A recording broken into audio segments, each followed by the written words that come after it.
So this video will teach you how to do the factory reset.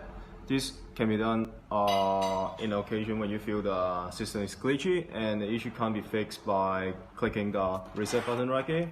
So what you can do right here is basically very simple. You can either press this one SRC, goes to the Android interface, and click this button, which is the settings. Click here, scroll down.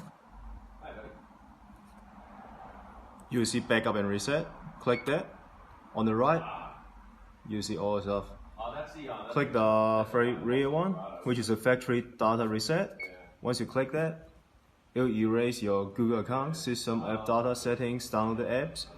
But that's fine because after you click this one, it will fix your unit.